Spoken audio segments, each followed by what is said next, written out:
Саламатсыздарбы, урматтуу Со Беспредел медиа порталынын көрүүчүлөрү, кызматыңыздарда Кайрат Кенжебаев. Өзүңүздөр билсеңиздер, бул биздин каармандар, биз материал чыгарганбыз. Бир баракты документти 5 ай жөнөткөн Аламүйдүн райондук соту деген материал чыгаргандагы башка каармандарыбыз. Бул Зарылбек Абдыкадыров, анан Жуматай агайыбыз, адвокат. Өзүңүздөр билгенде, ошондо бир документти Аламүйдүн районунан Чүй облустук сотуна жөнөтүү үчүн 5 ай убактысы кетип, айла жоктон журналистке кайрылып барып ызычуу салгандан ошол документ жөнөтүлгөн да. Андан эми бул жерге келгенибиздин себеби бул имарат артыбыздагы соттор кеңешинин тартип комиссиясынын имараты. Бул жерге сиздер кайсы судьянын атына? Рыспекова деген судьянын. Рыспекова аттуу судьянын караган иши боюнча бизге ушундай бир жыйынтыгын бергиле деп кайрылышкан экен. Арадан 3 ай өттүр. Мыйзам боюнча 2 айда жооп бериш керек. Эми ошол кайрылуунун жообун ала албай, кайра ушул жерге келип отурабыз азыр. Эми ошонун чоо жайын өзлөрүнөн угуп көрөлү да. Зарылбек, эми түшүндүрсөң, эмне боюнча кайрылдың, качан кайрылдың эле? Саламатсыздарбы? 2000 бияка деген 10 январда кайрылдык. 23-жылы 10 январда кайрылдык. Рыспекова деген судья 2020 жылы 22-жылы декабрь айында 15 декабрда мени чакырбастан эле менин машинама арест коюп стоянкага коюлсун деген чечим чыгарган экен. Эмнегедир мени чакырган эмес, менин укуктарымды эске албастан. Сен билген да эмессиң? Билген да эмесмин. Мыйзам чечим кабыл алып 15 декабрда 22-жылы мага Аламүйдүн районунун тергөөчүлөрү 19 күнү 19 декабрда чалышып кечинде жолугабыз деп Октябрь ровдусунан деп чалышты эле. Мен шаарда меселем деп ошо менен 20сы ровдуга барам деп саат 10го деп макулдашып, саат 10го барып кайсы кабинетке кирейин десем, эшиктин алдында эле күтүп тургула деп, эшиктин алдында күтүп турсам, ошол жактан бир Мусаев деген опер келди. Анан Жыргалбеков Темирлан деген келип, ошол жактан алар көрсө Аламүйдүн районунун тергөөчүлөрү экен, опери. Ошолор келип, ошол жактан Жыргалбеков Темирлан деген тергөөчү көрсөтүп атат чечимди. Аламүйдүн районунун Рыспекова деген судья менин машинама арестке коюлсун, стоянкага коюлсун деген чечим бар экен. Мен билген эмесмин. Ошо менен адвокат кайрылып, Жуматайге кайрылып, биз мыйзам боюнча 5 күн обжалованияга кетиргенге укугубуз бар экен. Ошо менен биз 22 декабрда кайрылып обжалованияга чыгып атабыз. Ошондо эле өткөндө сиздер менен барып күбө болдуңуздар. Ошол чечимди 4 айда срокты восстановить этиш керек экен да, мыйзам боюнча. Ошо срокты восстановить этиш үчүн эле 4 айда карап, 1 айда ошону обжалованияны жөнөтүш үчүн эле Чүй областынын сотуна жөнөтүш үчүн эле 1 айда дегенде араң жөнөтүштү. Ошол биз Рыспекованын чечими, мыйзамсыз чечим, менин укуктарымды эске албастан чыгарган үчүн биз судьялар кеңешине кайрылганбыз. Ошо 10 январда. Ошону дагы эч кандай жооп жок. Жок, эч кандай жооп. Арада январь, февраль, март, апрель 3 айдан ашып калды. 3 айдан ашты. Эч кандай жооп жок. Жок. Судьялар ушул убакыт боюнча, убакыт деген нерсени эч ким карабайт. Азыр жылдап жүрө берсе деле эч ким ушу бир жообун же бир баракты алыш үчүн эле сен жок дегенде бир жарым жыл өмүрүңдү короттуң. Жуматай агай, сиз айтып кетсеңиз, бул жагдай боюнча кандай болуш керек? Мыйзамдысы кандай? Тартип комиссиясы деп атат, соттор кеңеш канча убакытта жөнөтүш керек эле? Эми мыйзам боюнча ар бир жаран кайрылууга укугу бар, арыз менен. Это башка маселе. Азыр бул моментте айтсак, 10 январда кайрылып атат. Мыйзам боюнча арыз түшкөндөн кийин, даттануу түшкөндөн кийин, даттануу деп айталы. Сот кандайдыр бир судьянын үстүнөн даттануу түшкөндөн кийин, аны карайт дагы, кароого жатабы, жатпайбы чечет. Бул даттанууду карай алабы, карай албайбы, компетенциясына киреби. Анан кире турган болчу болсо, андан ары кетет, 1 ай кызматтык иликтөө жүрөт. Ошол даттануудагы маселе боюнча кызматтык иликтөө жүрүп, андан кийин иликтөөдүн жыйынтыгын 1 айдын ичинде дагы карайт аны. Өздөрүнүн процедуралары бар, анын баарын айтып отуруш берден эмес. Кыскасы 2 айдын ар жак бир жагында карап жообун бериш керек. Жообун бериш керек эле. Эми 2 ай болбосо да, мейли 2,5 ай болсун, мейли 3 ай болсун. Азыр болсо 3 ай 10 күн өтүп кетти да. Эч кандай жооп жок. Абдыкадыров айтып атат, жооп жок дейт да, алган жокмун дейт. Жооп жок дейт. Эгерде Абдыкадыровдун даттануусу кароого жатпаса, анда кайра өзүнө кайтарып бериш керек эле. Кайтарып бербегенден кийин кароого жатат. Демек иликтөө болуп атат же болбой жатат, аны биз билбейбиз. Ошону неме болуш керек. Маселе бу жерден эң башкы маселе райондук сотто каралып атканда кылмыш иши боюнча Абдыкадыров эч ким эмес да. Күбө эмес, шектүү эмес, башка эмес. Даттана албайт, бара албайт, арыз жаза албайт. Эч ким эмес, иш боюнча эч ким эмес болгондон кийин жолотпойт. Иш боюнча сен кимсиң дейт. Мен күбөмүн, жолу шектүүмүн, жолусу жабырлануучумун. Бирөөдө эмес да. Бул эч ким эмес да. Азыр кылмыш иши ушул машинесин алып койгон кылмыш иши сотко өткөн имиш. Тергөөчүнүн айткан сотко өткөрдүм дейт. Эми сотко өткөн экенин өтпөгөнүн да билбей атабыз да. Анткени барганда сот боюнча иш боюнча сиз кимсиз дейт. Эч ким эмес. Анда жооп бербейсиз дейт. Бул ишке тиешиң жок экен дейт. Көрдүңүзбү? Бул таптакыр эле түшүнүксүз болуп атат да. Башталгандан башка. Ушуну судья ишти карап аткан убакта билбей коюшу мүмкүн эмес. Анан мүлктү арестке коюш керекпи, кереги жокпу? Маселе чечилип атканда мүлктүн ээси ким? Иш боюнча ал ким болуп өтүп атат? Күбө шектүү башка ушулардын баарын чечип туруп анан мүлктүн ээсин чакыргыла деп мыйзам боюнча да жазылып турат. Мүлктүн ээси соттук териштирүүгө катышууга укугу бар деп.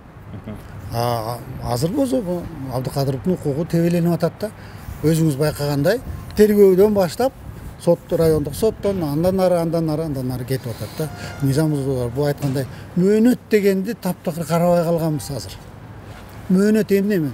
Мыйзамда жазылган мөөнөт ал мыйзамдагы жазылган бойдон эле. Шылтоо азыр эмне десе, автоматически болуп калган, компьютерге киргизилген. Мурун төраганын колуна келип түшүп, төрага бөлчү да. Муну сен карайсың деп иштерди. Азыр автоматикалык түрдө бөлүнүп калган. Азыр компьютерге киргизилет, компьютер карайт, кайсы судьяда иш көп болсо, аз болсо дегендей. Эми ал жагында өзүнчө маселелер бар чыгар.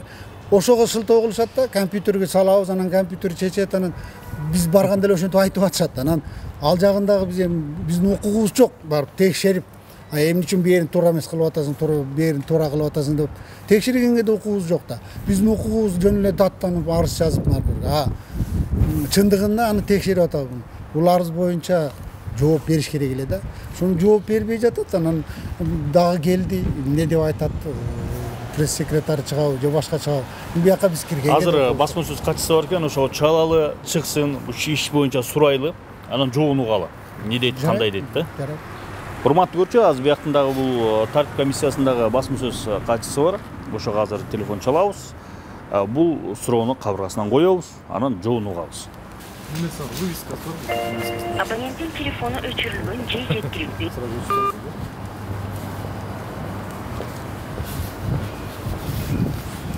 Келгеле туруш керек. Кыргыз Республикасынын сот адилеттик иштер боюнча кеңеши дейт. Судьялар кеңеши.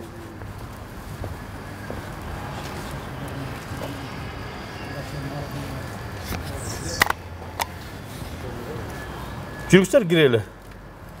Кирип эметели, суроолорду коелу. Алло. Саламатсызбы? Саламатсызбы? Чалган жаңы эле сизге. Судьялар кеңешиненби? Ооба, негизи судьялар кеңешинде Тартип комиссия саясатын биз камсыз кылабыз.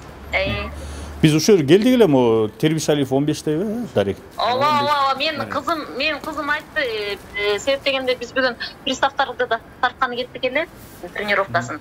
Бирок менин бөлүмүмдөгү бир кыз бар, Лола деген. Эмне маселе боюнча болуп атат, ошону тактап. Зарылбек Абдыкадыровдун иши судья ким эле? Рыспекованын үстүнөн бияка даттанган экен да. 3 айдан ашык өтүп, 3,5 айдан бери эч кандай жооп жок дейт. Рыспекова Аниса Рыспековна, да, по-моему? Ошондой болсо керек. Рыспекова ЖК дейт, ЖК.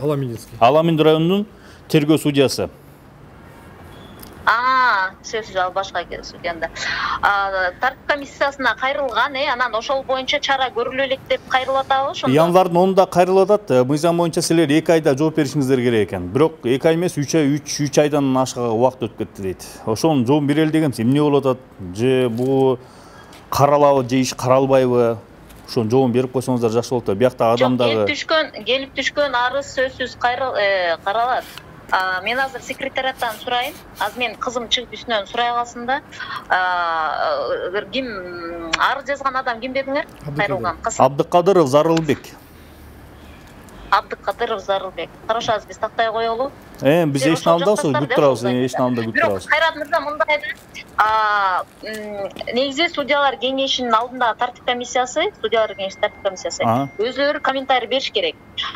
Бизге мен единственно бул нерсени айта алам да, тартип комиссиясына кайрылган ар бир арыз сөзсүз каралат.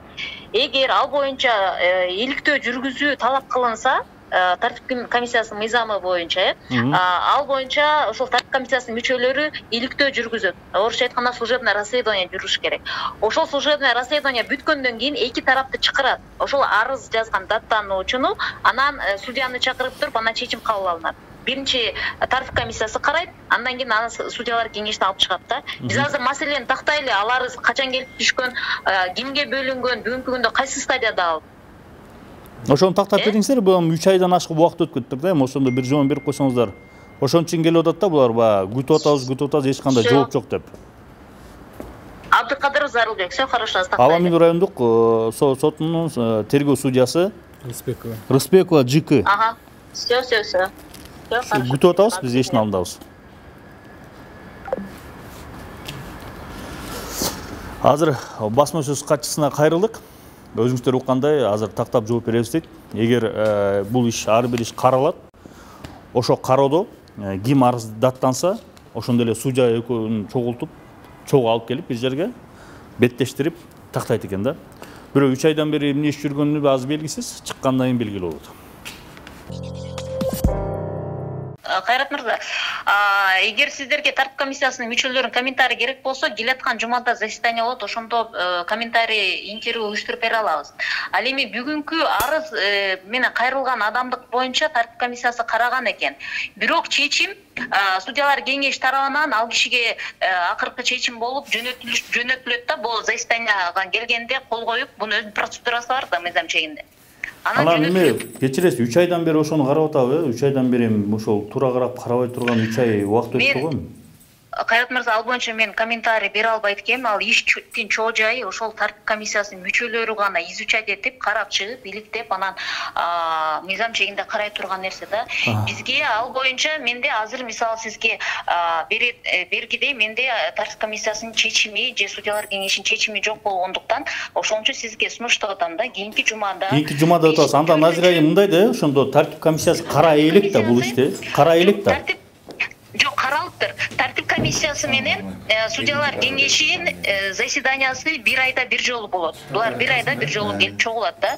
Ошол себептен бул ушул айдын соңунда заседание болот. Ошондо келсеңиздер, биз интервью уюштуруп берели. Сиздерге камерага интервью керек десеңиздер. Ай сайын бир жолу деп атпайсызбы? Ошондо деген булар 3 айдын ичинде 3 жолу жолугуш керек эле. Эми 4-нчү жолу чогулгула ошондо. Жок, чогулуп, ал боюнча ал маселе каралган экен, ал арыз боюнча, жана сиз айткан адам боюнча арыз кайралган экен. Анын чечими ошол арыз ээсине почта аркылуу кетет. Почта аркылуу кеткенби? Жок, почта аркылуу кетет дешти мага секретариат. Демек кете элек, каралган бирок кете элек. Ооба, ал анткени өзүнүн процедурасы бар да, бүт мүчөлөр кол коюш керек. Процедура боюнча канча мөөнөт убакыт бар да, мөөнөтчү. Просто ошол мөөнөтү канча айтып коесузбу? Бул эми иштин жагдайы боюнча да, мен азыр ал иштин жагдайы менен таанышпай туруп мен да айта албайм, Кайрат мырза. Демек комиссия караган эмес да, анда караган эместер да. Мөөнөттөн узарып кетет да, айрым учурда сиз айткан мөөнөттөн узарып кетет. Анткени ал үчүн мен жогоруда айткандай служебное расследование болот. Жок, себеби эмне ошо узарып кетишинин себеби эмне? Адамдар эми ушул тартип комиссиясы 3 айда, 4 айда карайт деп жүрөш керекпи да, угупчу. Мына ошондой эле болуп атат да. Булар эми ызылдап, тиги Аламин райондук соту бир баракты 5 ай жөнөтсө, сиздер келип алыптыр, бир даттанууну 3-4 ай карасаңыздар, эми бул 1 жылын эле ошол 2 кагаз үчүн жүрө береби 1 жыл боюнча. Эми адамдар түшүнүш керек да, бул деле ошол машинесин алып коюптур, анан чындыкка жетейин деп жүрөт да. Ооба, албетте бизге кайрылган адамдар акыйкат издеп, чындык издеген адамдар эле кайрылат. Бул сот тутумуна чындап келгенде. Мен туура түшүнүп атам. Ооба, убакыт өзүнүн мөөнөтү бар. Бирок мен иштин жагдайын таанышпай туруп, мен азыр айта албайм да, мына мөөнөтү монча убакытта карала турган иш болчу деп айта албайм. Айрым учурда 2 айлык мөөнөттөн ашыгыраак карала турган иштер бар. Ошон үчүн иштин чоо жайына жараша болот да. Ошон үчүн айтып атам, келаткан жумада биз интервью уюштуруп берели. Деңиз эли тартип комиссиясынын иши боюнча ошол мен түшүндүм. Могу келе жаткан жума айдын аягы деп атасыз да, Назира айым, айдын аягы деп атасыз. 28-29 бизде заседание болот. Жок, мындай да, бул деген аябай эле резонанстуу, мындай же болбосо бир саясий өңүттөгү иш эмес, болгону бир жарандык иш да. Адамдын деген машинесин тартип атат. Эми ошонун тартип комиссиясы 4 ай карап атканына да биз аябай таң калып атат. Ушунчалык эле оор ишпи? Ошо судьянын кылган немеси биякта жөнөкөй адам түшүнүп атат да. Каралалы экен деп, мага секретариат айтты. Бул иш боюнча каралган деп. Бирок акыркы чечим кол коюлуп, ал кишиге жөнөтүлөт. Айдын аягында жөнөтүлөт ошондо чечим баягы чогулуп карагандан кийин. Жок, каралган экен, маселе каралган экен. Аны жана бул процедурасы эле калган, кол койчу. Айрым мүчөлөр, кол коюла элек мүчөлөр болсо, алар толук кол коюп туруп анан чечип жөнөтүлөт да. Ошол процедурасы эле калган. Негизи эми акыркы эле суроо Назира айым түшүндүм. Каралган экен. 4 ушул айдын аягы жөнөтүлөт да ошондо, кол коюлуп жөнөтүлөт да ошондо. Албетте. Рахмат, түшүнүктүү. Комментарий жагы ушул жумада келаткан жумада биз комментарий, негизи тартип комиссиясы боюнча сизде көп суроолор бар экен. Мен туура түшүнүп атам. Жарандардын укугун коргоо боюнча сиздер чуркап жүрөсүздөр. Алардын эмесин бизге жеткизели депчи. Ошол себептен комментарий берсеңиздер биз уюштуруп беребиз жакын аралыкта. Жооп бересиздер, Ооба. Всё, рахмат анда. Рахмат эже, күтөбүз анда. Хорошо.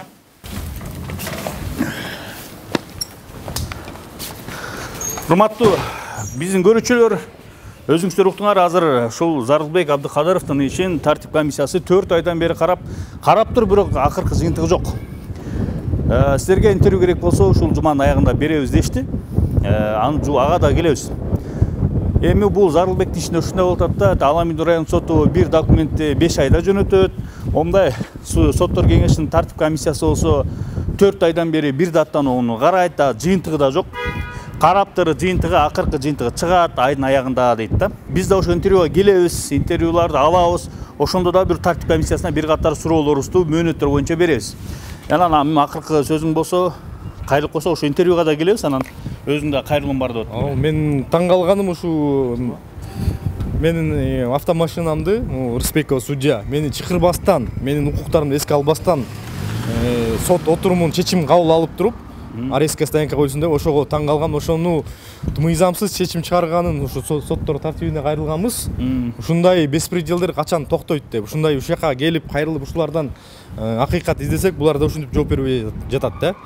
Ушу мен кайрылып кетейин деген Садыр Нуркожоевич президент ушундай судьялар качан иштейт bizde? Bizde качан срок деген нерсе каралат. Мына мен 2019-жылы алгам, сентябрь айында, 20-жылы мартта алып коюшкан. Ошо бойдон мына ушул иш бүтпөй келет. Октябрь районуна айта кетчү нерсе, Октябрь район сотунда ушул эле нотариус подделка кылган генеральный доверенности. Ошол эле Алмазбеков Элдияр дегендер Октябрь сотунда сот болуп атат. Эмнегедир алар жооп бербейт, эмнегедир менин машинамды алып тартып алып коюшат. Ошол эле Жыргалбеков убагында тергөөчү айта кетчү нерсе. Таптакыр эле тиешеси жок Орозакунов Фархат деген жаранга берип койгон машинаны. Азыр деле ошол эле Жыргалбеков Темирлан деген машинамды алып койду, ошону ходатайствосы менен стоянка кылып коюшту. Эми ошол эле Жыргалбеков ким кепилдик берет, ошол кайра эле берип койбойт башка бирөөнө. Мындай беспределдер качан токтойт, же бир качан президентке обязательно кайрылыш керекпи, же генеральный прокуратурага же соттордун төрагасына кайрылмайынча мындай иштер жүрбөй калды. Ошон үчүн ушу сиздерге кайрылдык. Жардам бериңиздер сурандым. Ошол. Рахмат. Мынакей урматтуу көрүүчү көрүп атасыздар, ушундай кайрылуулар бизде көп. Бул жерде элементардуу эле бир даттануусунун жоогун ала албай атат да. Даттануунун жоогун алыш үчүн 4 ай убактысы кетип атат. Эми ошол 4 айдын мына 3 ай 10 күн болуптур, айдын аягында жооп беребиз дешти. Ошондо мына Зарылбек бир даттануусун тартип комиссиясы 4 ай карайт. 4 ай күтөсү ишөө эме жообу жок. Мына жагдай ушундай болуп турат азырчы. Мына өзүңүздөр уктуңуздар азыр сүйлөшүүдө. Эми ошол биз дагы интервью алганга келебиз. Ошондо да бир катар жана айткандай суроолорду беребиз. Бизди акмалап туруңуздар. Кызыктын баары алдыда. Биздин каналга жазылыңыздар. Кийинки берүүдөн көрүшкөнчө саламатта болуңуздар.